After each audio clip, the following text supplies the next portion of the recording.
So I hope you find this info sheet useful. Speech sounds can be a bit tricky. Luckily, it's one of my specialist areas. I've been a speech therapist for over 15 years and I have helped hundreds of children, either in my own clinic or in schools and preschools where I've worked. I've also delivered speech sound training to education and childcare professionals, as well as some parents, so that they can help the children that they work with.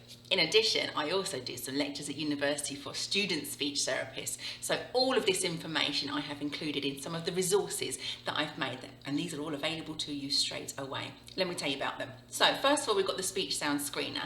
This is an instantly available resource. You can just download it straight away and print off the pages that you need so that you can monitor and track the speech sound development of the child that you work or live with, so that you can see which sounds are tricky and which ones you need to work on next.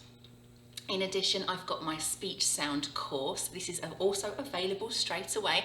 It's all video based, it's all pre-recorded, around about 2.5 hours, so you can sit down and have a listen to me tell you all about speech sounds, how we make them, what speech sound swaps and errors might be happening in the child that you work or live with, what's caused these speech sound difficulties, and most importantly, how we can make it better, how you can work with your little one to fix these difficulties so that they're no longer tricky speech sounds. And we will go through a little journey from making these new fabulous speech sounds from single sound all the way through to sentences and conversation level.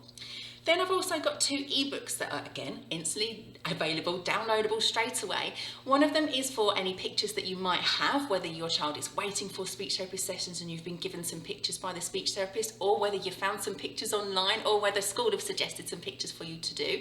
You can use those games using pictures. And there's also an ebook for you which has got lots of activities, interventions that you can do that you don't need pictures for. Not every child wants to sit down at the table and use pictures, so those are some games there for you. I've included all 4 of these resources, the screener, the course and the 2 ebooks, in one bundle, and it's available for you right now. All the information is below, you just need to click the button and go for it.